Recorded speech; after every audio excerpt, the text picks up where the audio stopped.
بسم الله الرحمن الرحيم.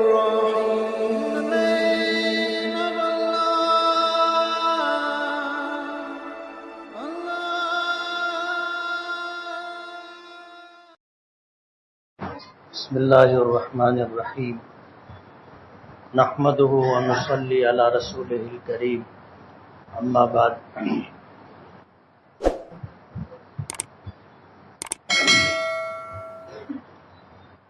بزرگان محترم اور عزیز دوستو،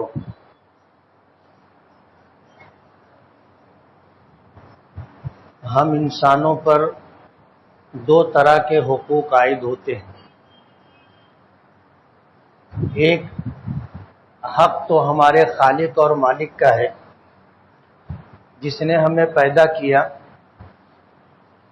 اور اپنی تمام مخلوقات میں ہمیں اشرف المخلوقات بنایا. ہمارے آقا جناب رسول اللہ صلی اللہ علیہ وسلم کا ارشاد مبارک ہے کہ ان الدنیا خلقت لکم، کہ یہ پوری دنیا اللہ نے تمہارے لیے پیدا کی. وَإِنَّكُمْ خُلِقْتُمْ لِلْآخِرَةِ، اور اللہ نے تمہیں آخرت کے لیے پیدا کیا ہے. تو یہ پوری کائنات اللہ تعالیٰ کی پیدا کردہ ہے، اور اس میں جتنی مخلوقات ہیں ان تمام مخلوقات پر ہمیں برتری اللہ پاک نے عطا کی. اور یہ پوری کائنات اللہ نے ہماری خدمت کے لیے پیدا کی، ہماری خدمت کے لیے.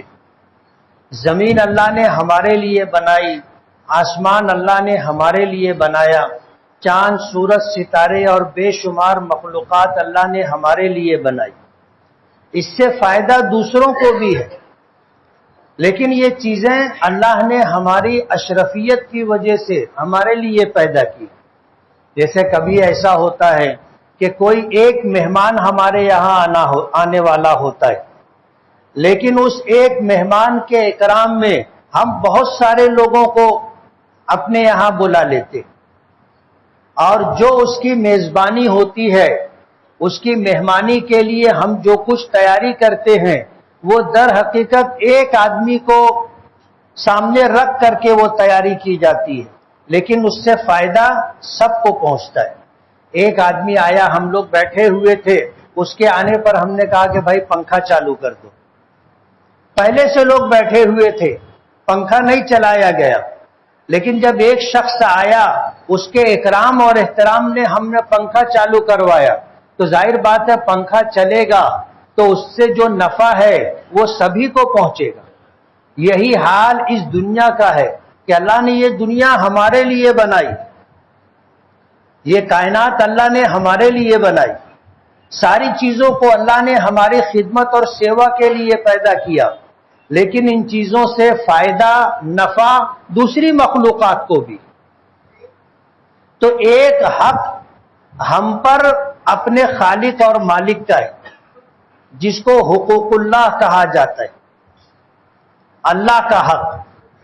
اس میں زیادہ تر عبادتیں ہیں، جیسے نماز ہے اللہ کا حق ہے، روزہ ہے اللہ کا حق ہے، زکوٰۃ ہے اللہ کا حق ہے، حج ہے اللہ کا حق ہے.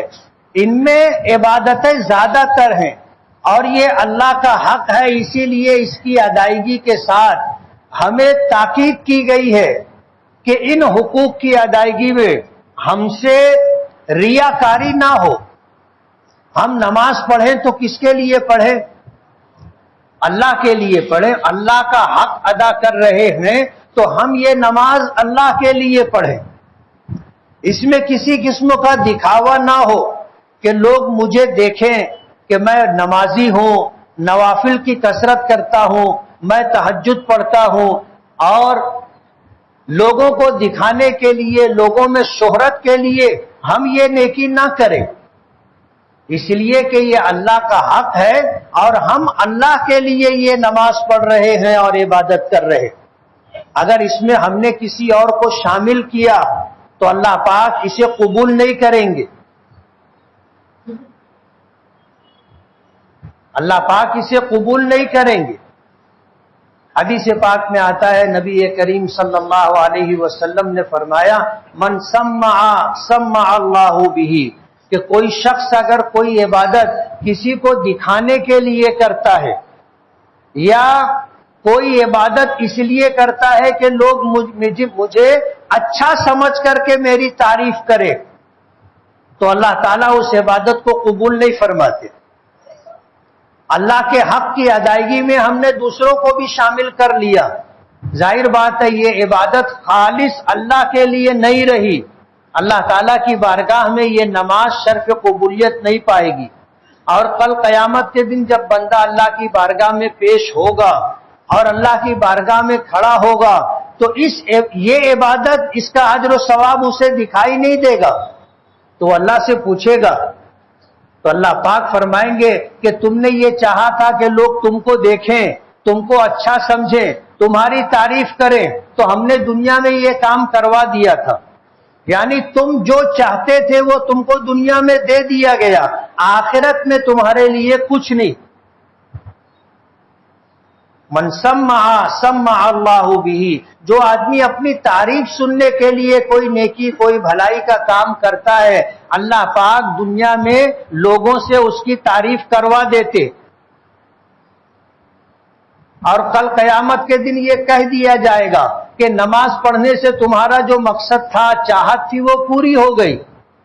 تم چاہتے تھے کہ لوگ تم کو کہیں کہ بڑا عبادت گزار ہے، فرائض کے ساتھ ساتھ تہجد کا بھی اہتمام کرتا ہے، تم چاہتے تھے، ہم نے تمہاری تعریف کروا دی، اب آخرت میں اس نماز پر تمہارے لیے کوئی اجر نہیں ہے، بلکہ حدیث پاک میں آتا ہے کہ اللہ تعالیٰ کی جانے والی عبادتوں میں اگر آدمی ریاکاری کرے گا تو کل قیامت کے دن پکڑ ہوگی، پوچھ ہوگی کہ یہ میرا حق تھا اور اس میں تم نے دوسروں کو کیوں شامل کیا۔ بلکہ یہاں تک کہا گیا ہے کہ ریاکاری شرک اصغر ہے، ایک آدمی مشرک ہوتا ہے کہ اللہ کے ساتھ ساتھ دوسری مخلوقات کی بھی عبادت کرتا ہے، وہ مشرک ہے، اس نے اللہ کے ساتھ عبادت میں اور کو شریک کر لیا، شامل کر لیا، وہ مشرک ہے۔ تو دکھاوے کے لیے نماز پڑھنا یہ شرک اصغر ہے، اگرچہ تم اس کی پوجا نہیں کیے، لیکن اس عبادت کی ادائیگی میں تم نے اللہ کے ساتھ ساتھ دوسروں کو بھی خوش کرنا، اللہ کے ساتھ دوسروں کو بھی دکھانے کی نیت کر لینا، یہ تمہاری طرف سے معاملہ تھا، ریاکاری ہے، اجر و ثواب تو ملے گا نہیں، اللہ کی طرف سے اس پہ پکڑ ہوگی۔ تو حقوق اللہ میں عبادتیں ہیں، اور ان عبادات کے تعلق سے یہ معاملہ بندے کا اور اللہ کا معاملہ ہے۔ جب بندہ اللہ کا حق ادا کر رہا ہے تو یہ معاملہ بندے کا اور اللہ کا ہے، اس میں کسی اور کا کوئی لینا دینا نہیں ہے، اور اللہ تعالیٰ بے نیاز ہے۔ ہماری عبادتوں سے اللہ کی شان و عظمت میں کوئی اضافہ نہیں ہوتا۔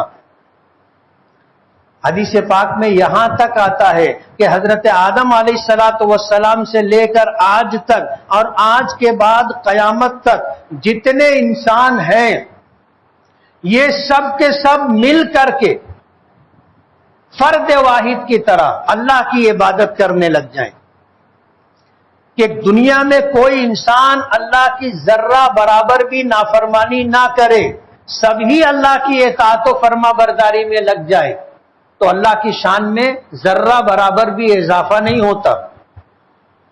اور اسی کے برعکس اگر ساری دنیا مل کر کے اللہ کی نافرمانی کرنے لگ جائے، کوئی ایک بندہ بھی اللہ کا نام لینے والا، اللہ کے لیے کوئی نیک کام کرنے والا نہ ہو، تو اللہ کی شان میں ذرہ برابر بھی کمی نہیں آئے گی۔ اللہ بے نیاز ہے، ساری کائنات سے اللہ بے نیاز ہے۔ اسی لیے آتا ہے کہ حقوق اللہ میں، یعنی اللہ کے حق کی ادائیگی میں اگر کوئی کوتاہی ہوئی تو یہ اللہ کی مشیت پر ہے، اللہ چاہیں گے تو معاف کر دیں گے، اللہ چاہیں گے تو معاف کر دیں گے۔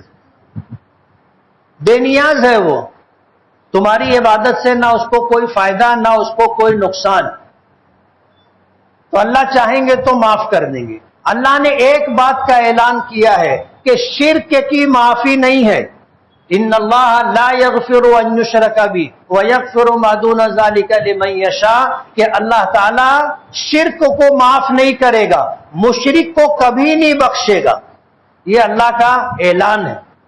اور اس کے علاوہ اگر بندوں سے اللہ کے حق کی ادائیگی میں کوئی کمی ہو گئی، کوئی کوتاہی ہو گئی، تو یہ اللہ کی مشیت کے تحت ہے، اللہ پاک چاہیں گے تو معاف کر دیں گے۔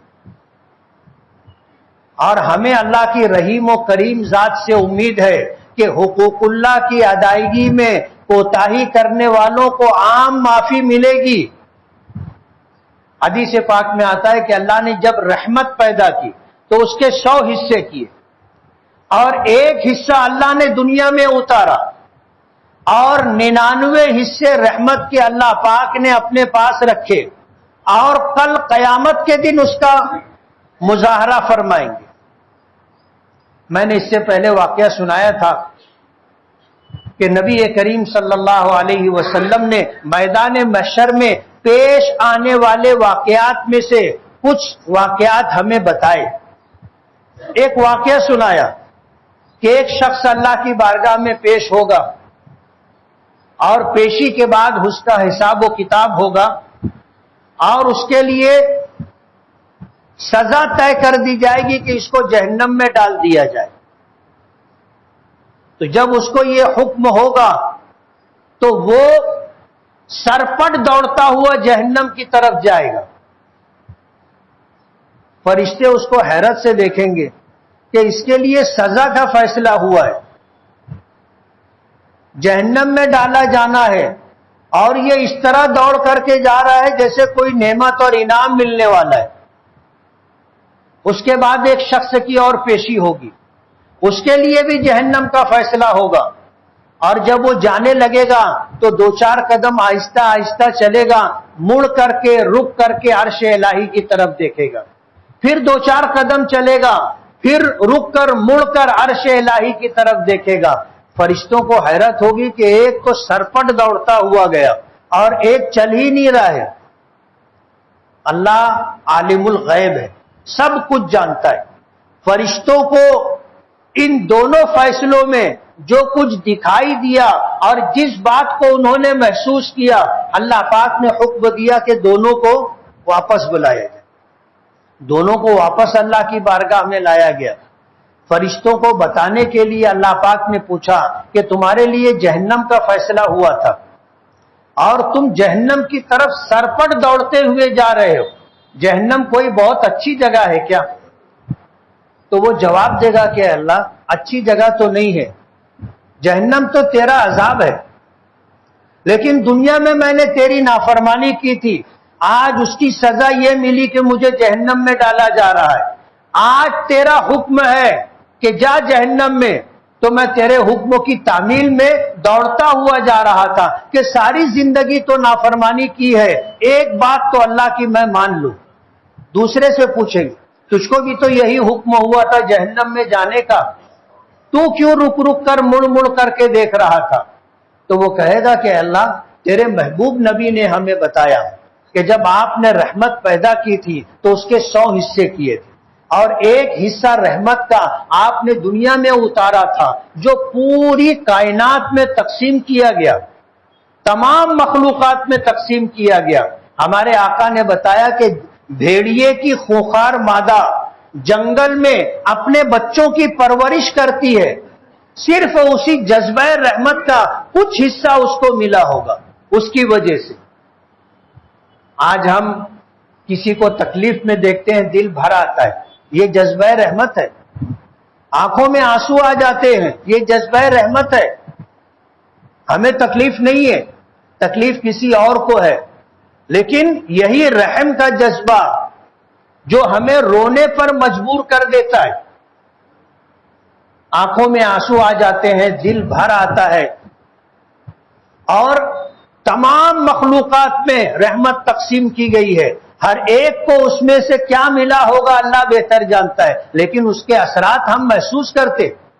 تو وہ شخص کہے گا کہ ایک حصہ رحمت کا دنیا میں آپ نے اتارا تھا اور 99 حصے رحمت کے آپ نے اپنے پاس رکھے. ہمارے آقا نے ہمیں خبر دی تھی کہ کل قیامت کے دن اللہ تعالیٰ اسی 99 رحمت کا مظاہرہ فرمائیں گے.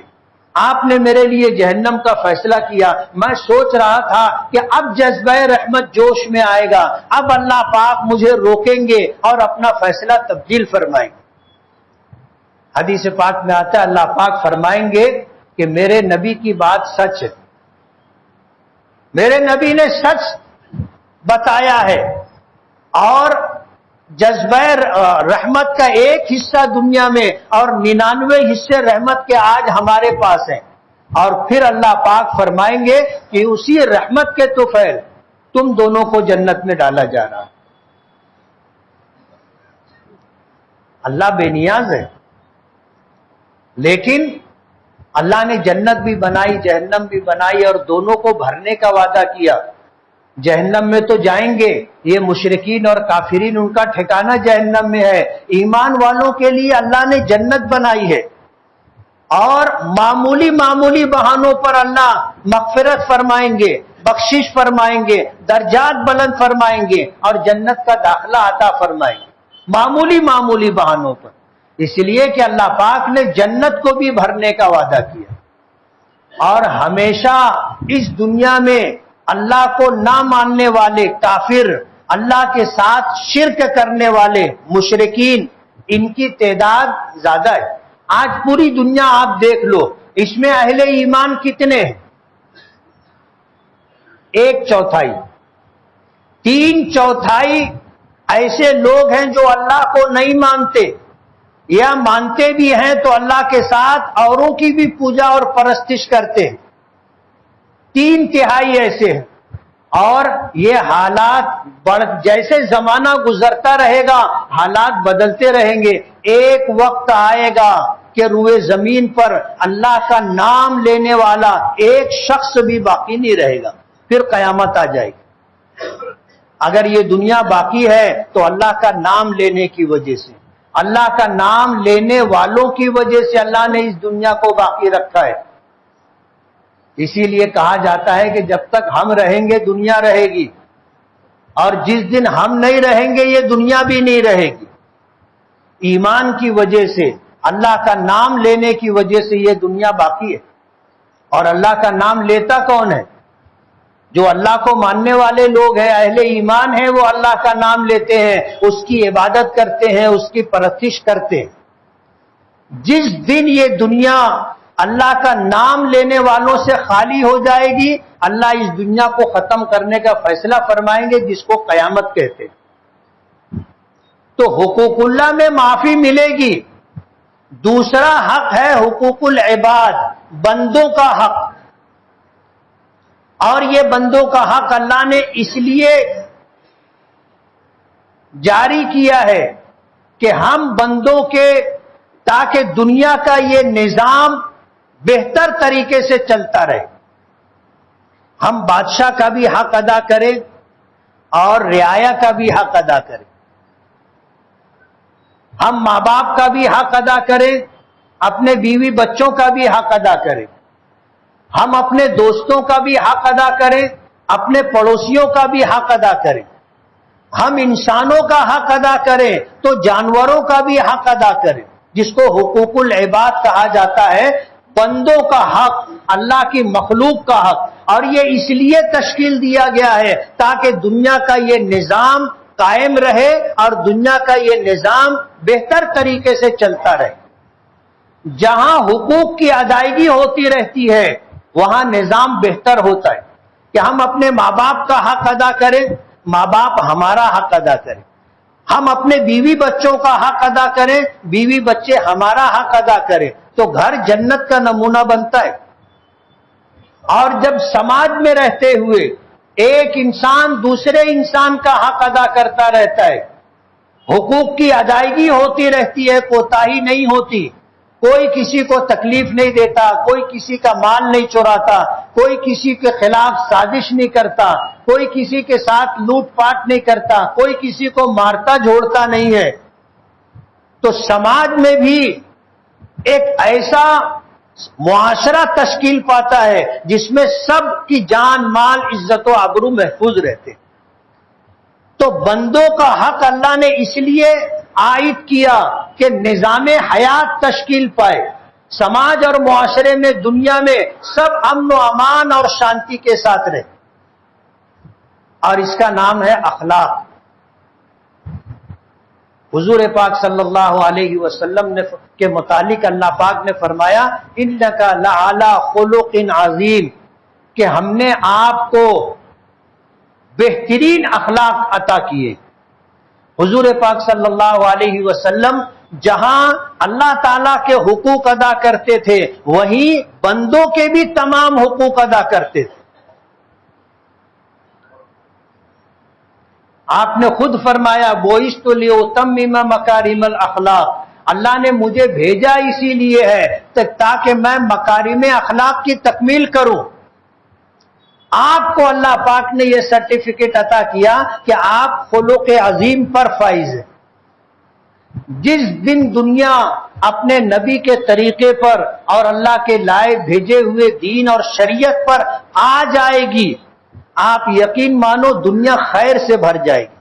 ہر ایک کی جان محفوظ رہے گی، ہر ایک کا مال محفوظ رہے گا، ہر ایک کی عزت و آبرو محفوظ رہے گی، سب چین سکون کے ساتھ زندگی گزاریں گے.